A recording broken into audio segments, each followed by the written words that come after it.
के साथ और हिम्मत के साथ अपने सर नरेश भोक्ता सर जो आपके सीनियर है, आपने कहा भी, और उनके लिए तो मैं यही कहूँगा जी जी सर कि सहजता, शालीनता और अगर आत्मविश्वास सफलता की कुंजी है। वो तीनों मैंने नरेश भोक्ता सर में देखा है। मैं एक प्रैक्टिकल में उनके साथ था, इसलिए मैं सम्मान के साथ, अदब के साथ, और संजीव सर के गुरु भी हैं, मैं चाहूंगा कि head and dean Deendayal Upadhyay Gorakhpur university Gorakhpur के शिक्षा विभाग के प्रोफेसर नरेश कुमार भोक्ता सर आए और अपने आशीष वचन दे और एनईपी 2020 अपॉर्चुनिटी चैलेंजर पर अपने विचार रखें।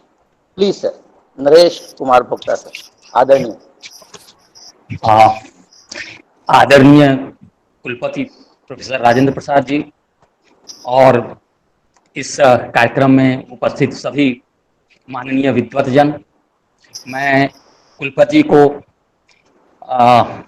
एजुकेशन डिपार्टमेंट के हेड पर्वत कुमार जी को, डॉक्टर संजीव कुमार पांडे जी को और डॉक्टर परवेज अख्तर जी को हृदय से धन्यवाद देता हूं कि बोध गया की पवित्र भूमि से आपने मुझे जुड़ने का अवसर दिया है। अरविंद झा जी बात कर रहे थे तो मेरी उनसे पुरानी मित्रता है। मुझे बड़ा आश्चर्य हुआ, जिस किताब को वो दिखा रहे थे वो किताब मेरे भी टेबल पर सामने ही रखा हुआ था, सैपियंस का सैपियंस हरारी का। जी सर, जी सर।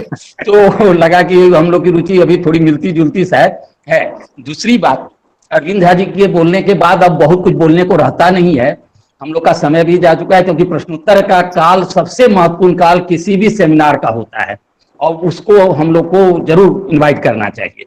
तीसरी बात, अरविंद झा जी ने शुरू में भी और अंत में भी एक बात कही कि इस डॉक्यूमेंट को जरूर पढ़िए, सब पढ़िए। मेरा एक सुझाव है, आप हिंदी में जो अनुवाद किया गया डॉक्यूमेंट है उसको मत पढ़िएगा, बहुत ही खराब अनुवाद है, आप समझ नहीं पाएंगे। अंग्रेजी में जो है वो बेहतर है, अगर थोड़ी कम भी अंग्रेजी आती हो तब भी वहां से समझने का प्रयास कीजिएगा। हिंदी देखिएगा तो लगेगा कि आप अपना सर पीट लेंगे। खैर, हम लोग का जो आज का विषय है चैलेंजेज एंड अपॉर्चुनिटीज करके, चुनौतियां एवं संभावनाएं, बड़ा ही समसामयिक विषय है कि क्या इसमें क्या चुनौतियां हैं, क्या संभावनाएं। मुझे यह कहते हुए एक खेद होता है, शिक्षा सबसे महत्वपूर्ण पक्ष है जिससे किसी भी राष्ट्र का निर्माण होता है। कोठारी आयोग का पहला ही वाक्य है जो हम सब आप 20 बार सुनते हैं, the destiny of India is being shaped in her classroom. लेकिन किसी भी पॉलिसी के बारे में, शिक्षा की पॉलिसी के बारे में आम सहमति डेवलप करने में हम लोग आज तक असमर्थ रहे। मैं आपको केवल उदाहरण दूं, 1968 मिसेज इंदिरा गांधी प्रधानमंत्री थी, एक पॉलिसी आई, सरकार बदली, 1979 में दूसरी पॉलिसी लाने का प्रयास किया गया, जनता सरकार जब थी, आचार्य राममूर्ति समिति उस बाद में आई 1990 के दशक में। उसके बाद जब राजीव गांधी जी की सरकार बनी तो 1986 में, जिसको हम लोग कहते रहे आज तक, नई शिक्षा नीति, नेशनल पॉलिसी ऑन एजुकेशन 1986 लाए। और मजेदार बात यह है, उन्हीं के सरकार में जो शिक्षा मंत्री थे वो जब प्रधानमंत्री बने, टीवी नरसिम्हा राव जी, तो जनार्दन रेड्डी के जो आंध्र प्रदेश के मुख्यमंत्री थे, उनके उसमें एक गठन किया गया, एक कमेटी का गठन किया गया और राष्ट्रीय शिक्षा नीति 1986 में कुछ संशोधन किया गया। जैसा आपको अभी कहा, विश्वनाथ प्रताप सिंह के समय आचार्य राममूर्ति समिति, 2009 में यशपाल कमेटी, 2006 में नॉलेज कमीशन सैम पित्रोदा का।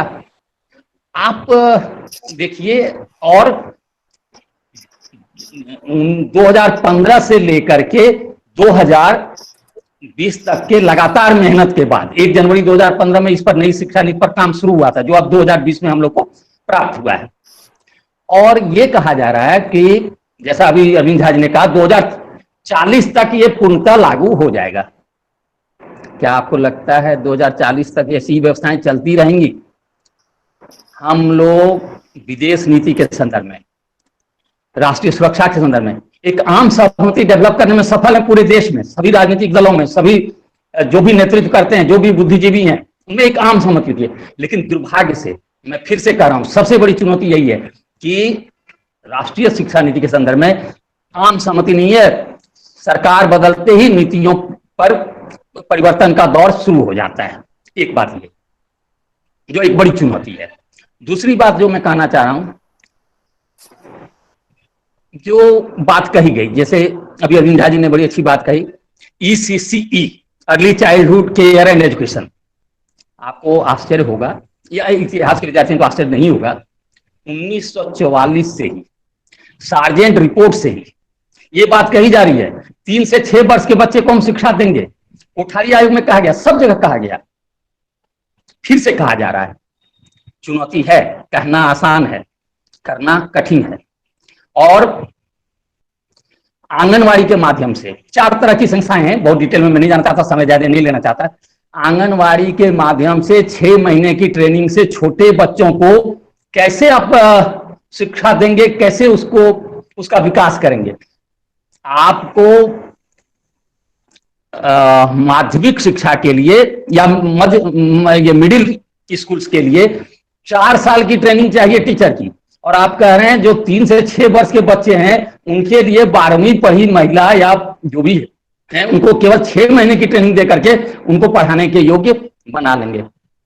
वहां पर अधिक कुशलता की जरूरत है। कहां पर? जहां 3 से 6 साल के बच्चे हैं, इस पर पुनर्विचार किया जाना चाहिए। या देखिए ये कहां तक सफल होता है। जैसा मैंने कहा, ये तो 1944 से बात चली आ रही है, अभी तक चली आई। दूसरी बात, जो ड्रॉप आउट वाली बात अभी कही अरविंद झा जी ने, आपको फिर एक बार लगेगा झटका सा। ये ड्रॉप आउट की बात तो हार्टोग कमेटी ने 1928-29 में ही बड़े जोर शोर से कहा था, और हर रिपोर्ट में, हर पॉलिसी में कहा गया इसको हम समाप्त करेंगे। अभी भी यह पॉलिसी भी मानती है 5 करोड़ बच्चे जो हैं वो स्कूल व्यवस्था से बाहर।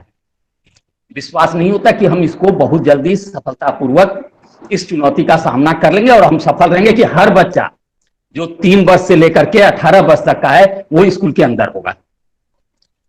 पॉलिसी तो बनी। तीसरी बात, ये कहा गया कि लगभग 80% स्कूल ऐसे हैं 10वीं तक के जिसमें केवल 3 अध्यापक हैं। सरकारी विद्यालय की बात मैं कर रहा हूं, पॉलिसी में लिखा हुआ है। आप कल्पना कीजिए, प्री प्राइमरी का जो 1, 2, 3, वो 3 से 6 साल का है, और फिर 1 से 12 मतलब 15 साल की शिक्षा। ये कह रहे हैं कि हम हर बच्चे को 2030 तक फंडामेंटल राइट जो है ना, राइट टू एजुकेशन, उसके अंदर ले आएंगे। ये बड़ा कठिन एक लक्ष्य है जिसको पाना एक बड़ा चुनौतीपूर्ण कार्य है। मुझे नहीं लगता निकट भविष्य में ये शायद संभव हो। एक आध बात और मैं आपसे शेयर करना चाहता हूं। कहा गया कि परीक्षा जो होगी वो कंटिन्यूअस उसका इवैल्यूएशन होगा, सतत मूल्यांकन होगा। लेकिन वहीं दूसरी जगह कही गई कि 10वीं और 12वीं की परीक्षा के साथ साथ 3, 5 और 8 कक्षा 3, 5 और 8 में राज्य स्तरीय परीक्षा होगी। तो परीक्षा का दबाव तो बना हुआ है। अब आप एक देखिए मजेदार बात, कुछ दिनों तक तो था कि 8वीं तक कोई परीक्षा ही नहीं होगी, सबको पास करते जाएंगे, और अब कहा जा रहा है 3, 5, 8 में भी राज्य स्तरीय परीक्षा होगी 10वीं और 12वीं के अलावा। क्या इसका क्या लाभ हानि है ये मैं नहीं कह सकता, लेकिन ये परीक्षा पर अधिक जोर देने की बात है, जो कि शायद उस तरह से होना नहीं चाहिए था। एक कहा गया कि बहुविषयक, अंतर विषयक शिक्षा को हम बढ़ावा देंगे। ये एक वेलकम कदम है, और आपको यह जानकर के प्रसन्नता होगी कि ये आज से नहीं कहा गया। ये राधाकृष्णन आयोग ने ही कहा कि विज्ञान और ह्यूमैनिटीज में वो अंतर समाप्त करना होगा। बिना उसको समाप्त किए हम अगर केवल विज्ञान और तकनीक पर जोर देंगे तो राक्षस राज का निर्माण होगा। तो हम उसी बात को दोहरा रहे हैं, लेकिन किस हद तक सफल होंगे, क्योंकि हमारे यहाँ हर विषय का अलग अलग प्रेस्टीज है और उसके अनुसार हम अध्ययन करते हैं, लेकिन अच्छी बात है अगर हम लोग इस लचीलापन को, अंतर विषय की, हमको कई विषयों में से चुनने का अवसर मिले। यहां भी मैं एक बात आपको दोहराना चाहता हूं, आपके सामने रखना चाहता हूं। देखिए इतिहास कैसे रिपीट करता है अपने को। 1952-53 का, आपको जो इतिहास के विद्यार्थी हैं पता है, मुदलियार आयोग, उन्होंने कौन सा स्कूल कहा था? बहुउद्देशीय विद्यालय, मल्टीपर्पज स्कूल। उसमें 7 तरह के विषय समूह थे और हर विषय समूह में 3-3 विषय थे, और था कि छात्र को कोई एक चुनना है। 7 तरह के विषय समूह में एक चुनना है, उसमें से बहुत सारे वोकेशनल एजुकेशन के भी थे। और मजेदार बात यह है, आपको जानकर थोड़ा आश्चर्य हो, स्कूल्स ने क्या किया, उसको सरकार ने स्वीकार किया, मुदलियार कमीशन के रिपोर्ट को। बहुउद्देशीय विद्यालय की स्थापना की बात हुई, जहां पर विज्ञान और कला की शिक्षा दी जाती थी उसको कह दिया मल्टीपर्पज स्कूल। क्यों? क्योंकि एक से अधिक है, मल्टी डिसिप्लिन हो गया विज्ञान और कला। तो ये जो बात हुई, केवल नाम बदल करके, विद्यालय ही बदलने, नाम बदल दिया और कहा कि ये मल्टीपर्पज स्कूल हो गया। तो इस तरह की फिर से हम लोग कोई गलती न करें। अगर हम पॉलिसी में बनाएं कि अंतर विषयक छात्रों को चुनने की स्वतंत्रता होगी तो ये होनी चाहिए। दूसरी ये जो समस्या आ सकती है, जो चुनौतियां हैं, जो आपका विषय है, कहा गया कि स्कूल लेवल पर भी सेमेस्टर सिस्टम होगा, खास करके 11वीं-12वीं कक्षा में। कठिन काम है, जो हम लोग का अनुभव है। पीजी लेवल पर तो सेमेस्टर सिस्टम चल जा रहा है, लेकिन यूजी लेवल पर भी लागू करने में हम लोग बीए, बीएससी, बीकॉम में लागू करने में घबराते हैं। और वो 11वीं-12वीं में किस हद तक चल पाएगा कहना थोड़ा कठिन है, चुनौतीपूर्ण कार्य है। जहां पर अध्यापक 10 क्लास में 11वीं-12वीं केवल 2 अध्यापक हैं, 3 अध्यापक हैं, वहां पर ये कर पाना थोड़ा कठिन है।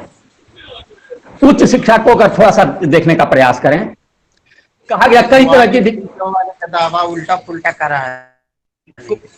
हेलो, ज्वाइंट मीटिंग से देखिए क्या?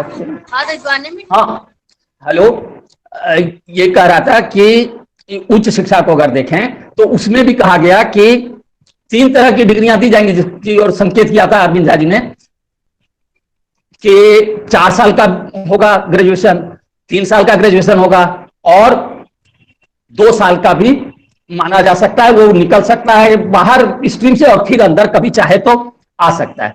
इससे अव्यवस्था बढ़ेगी। बहुत कठिनाई से कोठारी आयोग के सुझाव के बाद 10+2+3 की अवधारणा पूरे देश ने स्वीकार किया था। हम फिर से एक तरह से वो पेंडोराज बॉक्स खोलने जा रहे हैं कि पता नहीं कौन सा सिस्टम फिर चल पाएगा। इस ओर भी ध्यान देना चाहिए। एक जो अध्यापक प्रशिक्षण संस्थान का अध्यापक होने के नाते या शिक्षा शास्त्र का विद्यार्थी होने के नाते मेरी अपनी जो सोच है कि 1 साल का बीएड शायद अधिक प्रभावशाली था। 2 साल के बीएड में हम लोग छात्रों से उतना काम नहीं करा पाते, क्योंकि दूसरा साल उसे लगता है अब तो हो ही जाना है। और अब हम लोग 4 साल का करने जा रहे हैं। और अगर आप डॉक्यूमेंट को ध्यान से देखें, कहा गया ये सरकारी विद्यालय, सरकारी महाविद्यालयों और विश्वविद्यालय में 2024 से ही होगा 4 साल का बीएड, और प्राइवेट कॉलेजेस जो है 2030 तक करना ही करना है, 2029 तक। 2030 के बाद ये 4 साल के बीएड के अलावा और कोई उपाय नहीं है, ये अनिवार्यता होगी। इसकी व्यवहारिकता पर प्रश्न है, चुनौती है। प्रोग्राम अच्छा लग सकता है, कार्यक्रम अच्छा लग सकता है, क्या चुनौती है? हमारे डिपार्टमेंट्स में या एडेड कॉलेज जो हैं, वहां पर जो टीचर्स हैं वो सीधे सीधे बीएड, एमएड, पीएचडी करके आए हुए हैं। अब आप फिजिक्स के भी टीचर अपॉइंट करेंगे, आप हिस्ट्री के भी टीचर अपॉइंट करेंगे, हिंदी के भी टीचर अपॉइंट करेंगे जो स्नातक स्तर की शिक्षा देगा। क्या सरकार इतना पद देने को तैयार है? बिल्कुल नहीं। कई बार ऐसा लगता है पॉलिसी बनाते समय, खासकर टीचर एजुकेशन की पॉलिसी बनाते समय, प्राइवेट कॉलेजेस को ज्यादा ध्यान देकर के बनाया जाता है कि उनकी आवश्यकता और उनकी क्षमताओं को उसी को सब पर लादा जाता है। ये एक कठिन काम है। 4 साल वाला बीएड सफलतापूर्वक चले, केवल उसका एक मैं उदाहरण दे रहा हूं। ये बात कई वर्षों से चल रही है। हम लोगों ने लिखा, गोरखपुर विश्वविद्यालय के हेड डीन के नाते, और यहाँ के कुलसचिव ने लिखा कि एनसीटी ये बता दे क्या 4 साल का कोई पाठ्यक्रम एनसीटी तैयार कर रही है? अगर कर रही है तो कब तक दे देगी? ताकि हम उसको अपने यहां लागू बनाए, या हमें खुद अपना 4 साल का पाठ्यक्रम बनाने की ऑटोनॉमी दे, हम खुद बनाएंगे। और आप विश्वास कीजिए 1.5 साल हो गया, आज तक एनसीटी से कोई जवाब नहीं आया। तो कहना आसान है, करना कठिन है। मैं इसमें जो एक दो बात और जो जोड़ना चाहता हूं, भाषा, त्रिभाषा सूत्र कोठारी आयोग का दिया हुआ है, आप सब जानते हैं, बड़ा प्रसिद्ध है त्रिभाषा सूत्र। इसमें भी दोहराया गया है, कई बार दोहराया गया है। 1964-66 से हम लोग दोहरा रहे हैं त्रिभाषा सूत्र। आप बताइए, आंध्र प्रदेश का तेलुगु, केरल का मलयालम, उड़ीसा का उड़िया पढ़ाने वाला कितना अध्यापक उत्तर प्रदेश और बिहार सरकार रखने जा रही है? एक भी नहीं। यहां तो 10 क्लास में 3 ही अध्यापक हैं, ये रिपोर्ट कर रहा है। तो ये त्रिभाषा सूत्र की बात तो हम करते हैं, लेकिन शायद वो अपने को डिसीव करते हैं, धोखा देते हैं। और इससे एक व्यवहारिक कोई बात होनी चाहिए जो हम लोग वास्तव में लागू कर सकें। अभी अरविंद झा जी ने बिल्कुल सही कहा, हम लोग 6% 1964-66 से ही बात कर रहे हैं। केवल मैं अपनी बात समाप्त करना चाह रहा हूं, क्योंकि बहुत सारे लोग प्रश्न पूछेंगे, बातचीत आगे करना चाहेंगे, मन में जिज्ञासा होगी। अगर 2 सुधार कर दिया जाता 1964-66 के कोठारी आयोग के सुझाव के अनुसार, या 1968 के पॉलिसी में जो कही गई 2 बात, एक तो ये 6% वाला, और दूसरा जो सपना मर गया जिसका नाम लिया था common school system, Arvind Jha ने नाम लिया था, या नेबरहुड स्कूल, पड़ोस का विद्यालय। ये एक क्रांतिकारी संकल्पना थी। इसका मतलब क्या है नेबरहुड स्कूल का? एक क्षेत्र के सारे बच्चे एक ही विद्यालय में अध्ययन करेंगे, चाहे वो डीएम का लड़का हो, चाहे डीएम के ड्राइवर का लड़का हो, या बगल में झोपड़पट्टी में रहने वाला स्वीपर का लड़का हो, रिक्शा चालक का लड़का हो। और अगर डीएम का लड़का और रिक्शा चालक का लड़का, स्वीपर का लड़का सब एक साथ पढ़ेगा, ड्राइवर का लड़का लड़की, तो क्या बात होगी? उस विद्यालय का स्तर अपने आप बेहतर होगा। अध्यापक को हिम्मत नहीं होगी कि जहां पर किसी अधिकारी का लड़का, किसी प्रोफेसर का लड़का पढ़ रहा है, वहां पर पढ़ाई ना हो। दूसरा लाभ क्या होगा? जेपी नायक अपनी किताब में कहते हैं, कभी पढ़िएगा अगर मौका मिले, education commission and after. JP Naik बहुत बड़े शिक्षाविद हुए, कहते हैं कि ये लाभ तो था ही, दूसरा लाभ वास्तव में शिक्षा दी जा, जो वास्तविक शिक्षा होती वो लोगों को मिल पाती, क्योंकि जो बड़े घर के लड़के हैं जिनके हाथ में सत्ता की सारी कुंजी भविष्य में आती है, वो वास्तविक जीवन को अपने विद्यालय में देख पाते कि बच्चों की क्या कठिनाइयां होती हैं जो गरीब परिवार से आते हैं। तीसरी बात इसमें क्या होती, एक जो इंक्लूसिव एजुकेशन कह रहे हैं आजकल हम लोग, या समानता हेतु शिक्षा, वो स्वतः प्राप्त हो जाता है। एक तो ये परिवर्तन आ जाता, और दूसरा परिवर्तन वो जो 6% का उद्देश्य रखा गया, ऐसा नहीं है कि 6% अचीव नहीं किया जा सकता, हम लोगों ने 3.5 तक किया है, बहुत अंतर नहीं था। लेकिन उसके लिए क्या चाहिए? पॉलिटिकल विल चाहिए, राजनीतिक इच्छा शक्ति चाहिए, वो हम लैक करते हैं। जैसे कहा ना, इस पॉलिसी को बनाने में 6 साल लगे। क्यों 6 साल लगे? इतनी क्या बात हो गई? और भविष्य में कब तक रहेगी? 40 साल रहेगी या नहीं रहेगी? इसमें जो पुराना इतिहास, अगर आप इतिहास से कोई लेसन लेना चाहते हैं तो शंका की बात है। अंत में मैं ये कहना चाह रहा हूं कि पॉलिसी में ढेर सारी अच्छी बातें, मैंने केवल चुनौतियों की और आपका ध्यान दिलाया, लेकिन इसमें अच्छी बातें हैं। कुछ चीजें कालजयी होती हैं किसी पॉलिसी की, जैसे 10+2+3 कोठारी आयोग का, या नेशनल पॉलिसी ऑन एजुकेशन 1968 का था, या त्रिभाषा सूत्र था। उसी तरह इस पॉलिसी का भी कुछ बातें महत्वपूर्ण भविष्य में सिद्ध हो सकती हैं, क्योंकि हम अगर सपने नहीं देखेंगे, सपने को पूरा करने का प्रयास नहीं करेंगे। सपना देखते देखते अंत में 2009 में राइट टू एजुकेशन एक्ट आया कि 6 से 14 वर्ष तक के बच्चों का मौलिक अधिकार बना शिक्षा। इसने एक सपना देखा है कि 3 से लेकर के 18 वर्ष तक के बच्चों को हम मौलिक अधिकार बना के देंगे। ये 2-3 जो प्री प्राइमरी का है, और फिर 12-15 साल की शिक्षा जो है वो हम मौलिक अधिकार बनाएंगे। मेरी ईश्वर से प्रार्थना है कि यह सपना इस देश का पूरा हो, और इससे बहुत बड़ा कल्याण होने वाला है। आप लोगों ने मुझे बुलाया, बात करने का अवसर दिया, उसके लिए बहुत बहुत धन्यवाद। और सर हमारे गुरु समान रहे माननीय कुलपति जी, आपका आज सानिध्य प्राप्त हुआ सर, इससे मैं बहुत प्रसन्न हूँ। बहुत बहुत धन्यवाद सर। जी सर, आप बने रहेंगे सर। आपकी बात और आपके विचार और पूरे तौर पे शिक्षा जगत के लोगों ने बहुत खुशी महसूस ही नहीं बल्कि बहुत सारे ऐसे ज्ञान प्राप्त किए, इनका मोल बहुत ऊंचा है, बताया नहीं जा सकता है सर।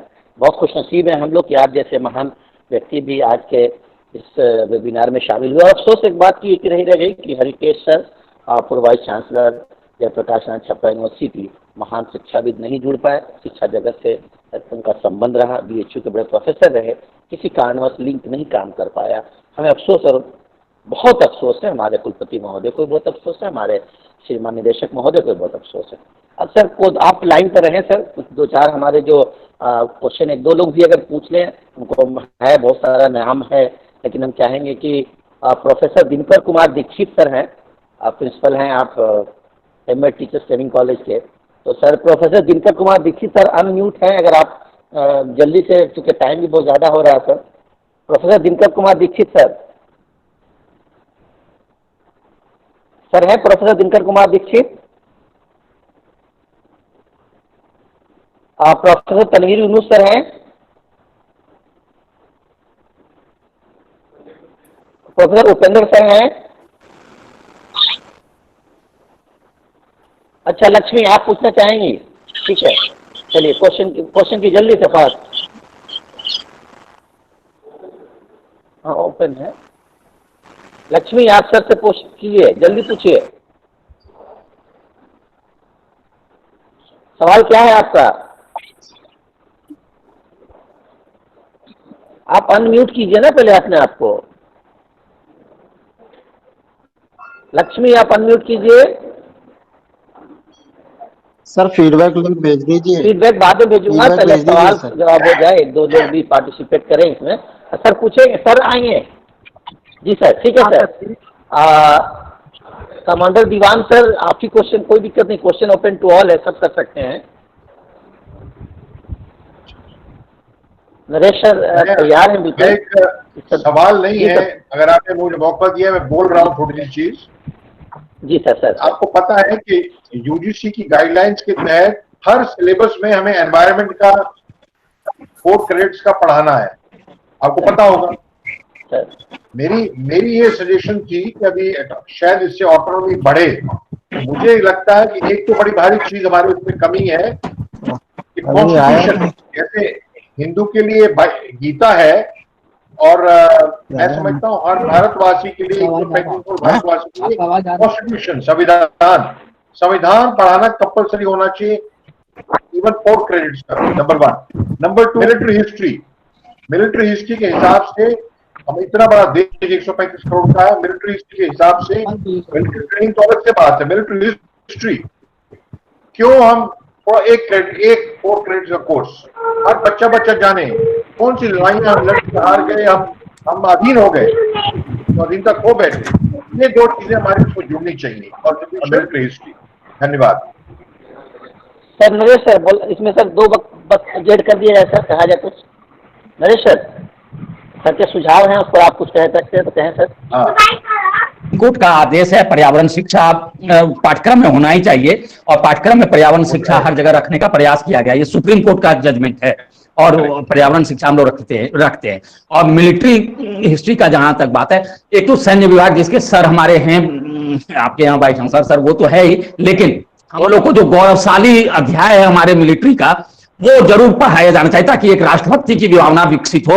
और एक आता है कंसेप्ट कंटेम्पररी हिस्ट्री का, जो कि 1947 के बाद की हिस्ट्री है, कंटेम्पररी हिस्ट्री, अभी का इतिहास, वर्तमान का इतिहास। उसमें जरूर मिलिट्री साइंस को रखना चाहिए। जो हमारी कमियां रही 1962 में या 1965 और 1971 में जो हमारी वो रही सफलताएं रही, उसको हम जरूर पढ़ें और उससे लेसन लें, और आगे एक बेहतर नागरिक बनने में उससे सुविधा मिलेगी, कि उससे राष्ट्र प्रेम की भावना का भी विकास होगा।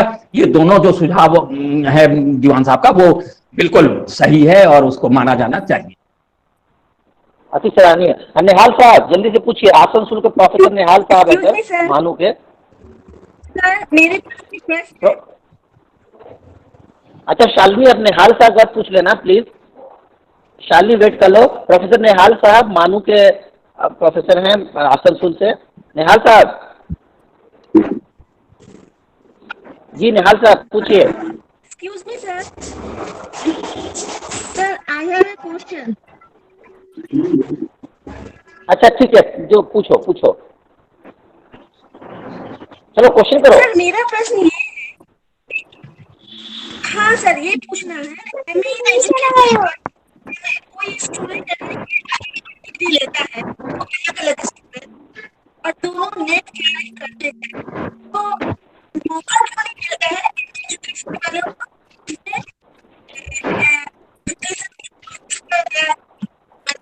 आवाज तुम्हारी बहुत क्लियर नहीं सर, सुन पा रहे हैं कि नहीं सुन पा रहे हैं? ये कट रही है आवाज, आवाज कट रही है, नहीं आ रही है, नहीं आ रही है, आवाज नहीं आ रही है। सर मेरा प्रश्न ये है, अगर दो स्टूडेंट हैं, एक ने एमएड किया है, दूसरे ने एमए इन एजुकेशन किया है, तो दोनों को इक्वल अपॉर्चुनिटी क्यों नहीं मिलता है, जबकि दोनों नेट जीआरएफ है। यहाँ तक कि मैंने देखा है एमए इन एजुकेशन अगर नेट जीआरएफ है तो भी उसे मौका नहीं दिया जाता है एससीईआरटी में, अगर आप लेक्चरर बनना चाहें तो। नहीं, आपका आपका प्रश्न यानी कि बिल्कुल उचित है, इसका जवाब और इस पर, और हाँ मैं बता रहा हूँ ना, और इसको लड़के कोर्ट भी ले गए, सुप्रीम कोर्ट तक गए उत्तर प्रदेश से हमारे यहाँ के बच्चे। पहले ये था, पहले ये व्यवस्था थी कि एमएड वाले बीए एजुकेशन के हो सकते थे अध्यापक, लेकिन वो प्रोफेशनल एजुकेशन है बीएड एमएड वाला, वो स्ट्रीम है, और ये लिबरल एजुकेशन है एमए वाला। इसलिए जो लोक सेवा आयोग है, जो नियुक्तियां करते हैं, उच्चतर शिक्षा आयोग, उन लोगों ने इसको अलग अलग कर दिया। और तो और मजेदार बात ये हो गई, आपको जानकर आश्चर्य होगा, एमएड वालों को कहा गया आप तो 1 साल के पीजी हैं, आप तो पीजी हैं ही नहीं, 1 साल में कोई डिग्री नहीं मिलती, 2 साल में मिलती है, ये भी कहा गया।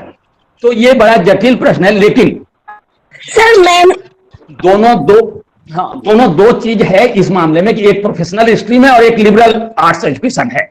लेकिन इसमें भी बीएड एमएड में एमए के लोगों को की जरूरत पड़ती है, वहां पर है। अगर आप एमए एजुकेशन किए हो और बीएड किए हो तो, और नेट एजुकेशन है, तो आपको वहां मौका मिल जाएगा बीएड में।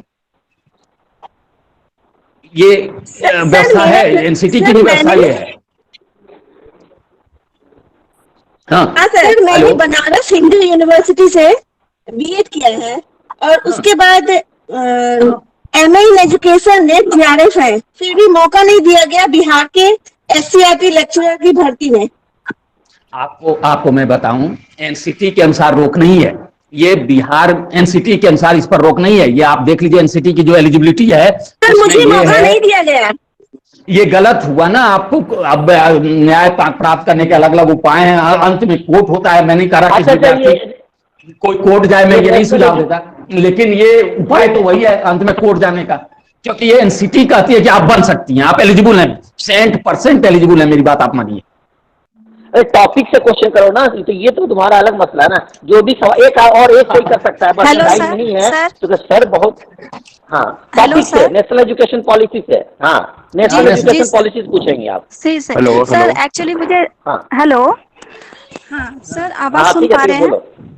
बिल्कुल बिल्कुल सुन रहे हैं। हाँ, मेरा एक्चुअली ये प्रश्न नहीं है, मेरा एक छोटा सा एक निवेदन है, और ये किसी एजुकेशन पॉलिसी को के तहत नहीं है, क्योंकि ये शायद सरकार नहीं लागू कर सकती। तो मेरा कहना है कि जैसे कि सर लोगों ने कहा, बहुत सारी बातें बहुत अच्छी लगी, तो जैसे एक ड्रॉप आउट की एक बात उठी कि क्यों बच्चे ड्रॉप आउट क्यों कर रहे हैं, तो इसका रीजन बहुत सारे हो सकते हैं, लेकिन कहीं ना कहीं मुझे लगता है कि मेंटल स्ट्रेंथ न होने की वजह से भी ये है। तो जैसे कि हम हर विषय को पढ़ाते हैं, तो क्यों ना इसके साथ ही हम कुछ ऐसा एजुकेशन लागू करें जो कि उनके मेंटल स्ट्रेंथ को भी बनाए। जैसे कि हम जैसे हम उन्हें कुछ प्राणायाम, एक्सरसाइज, मेडिटेशन ये सब कराएं, नहीं वो फिजिकल वो तो हम ये लोग का सरकार नहीं लागू करेगी, ये सरकार तो लागू नहीं करेगी, ये टीचर को ही अप्लाई करना पड़ता है। ये आप जो राष्ट्रीय शिक्षा नीति 2020 देखिए 2020 वाली, उसमें बहुत सारे सुझाव दिए गए इस संदर्भ में कि क्या क्या अध्यापक को करना चाहिए छोटे बच्चों को मोटिवेट करने के लिए, और उसके अनुसार हम लोग चल सकते हैं। इसका अवसर हम लोग के पास होता है, और थोड़ी सी ऑटोनॉमी टीचर को अपने हिसाब से बच्चों को मोटिवेट करे कि वो विद्यालय आए। लेकिन जैसा आपने कहा बहुत सारे कारण हैं, लेकिन अगर अध्यापक प्रभावशाली ढंग से पढ़ाएगा, बच्चा को ये लगे कि आज अगर हम अध्यापक से नहीं मिले, कक्षा नहीं गए, तो हम कुछ मिस कर रहे हैं, ये भाव अध्यापक में होना चाहिए। और अध्यापक बच्चे से प्यार करे, उससे घृणा ना करे, उससे डरे नहीं, ये बेसिक है। यही रविन्द्रनाथ टैगोर कहते थे, जैसे ही अध्यापक को वो मानने लगता है मोनस्टर, वो क्लासरूम में नहीं आना चाहेगा, वो भागेगा। तो वो हमारा व्यवहार ऐसा, हमारा व्यक्तित्व ऐसा हो कि वो उसको आकर्षित करे कि वो आए कक्षा में, बच्चे जुड़ सके। जी बिल्कुल, जुड़ सके। हाँ, बच्चे जुड़ सके और कुछ मॉरल वैल्यू की स्टोरी वगैरह सुना के आप उनको इंटरेस्टिंग एजुकेशन बढ़ाएं, ना कि सिर्फ अकबर बाबर आप पढ़ा के क्या हासिल करेंगे। आप गिजू भाई बधेका का दिवा स्वप्न पढ़िए, छोटी सी किताब है, उसमें कैसे बच्चे को जोड़े, कैसे क्या करें, बहुत अच्छा है, एकदम छोटी सी किताब है। मैं सबों को कह रहा हूँ गिजू भाई बधेका दिवा स्वप्न जरूर पढ़िए please. Yes of course sir, thank you so much. चलिए बहुत बहुत धन्यवाद सर। अब सवाल टाइम कम है, सुरेंद्र छोड़ दो, फिर अगले बार। सर छोटा सा क्वेश्चन है सर, एक टाइम नहीं है, 3 से पार हो चुका है, और क्वेश्चन पॉलिसी तब नहीं पूछोगे तो जाहिर है कुछ और क्वेश्चन पूछोगे। चलो ठीक है। नहीं सर, एजुकेशन पॉलिसी के बेस पे ही क्वेश्चन है सर मेरा एक्चुअली में। अच्छा ठीक है, बहुत शॉर्ट छोटा क्वेश्चन एकदम।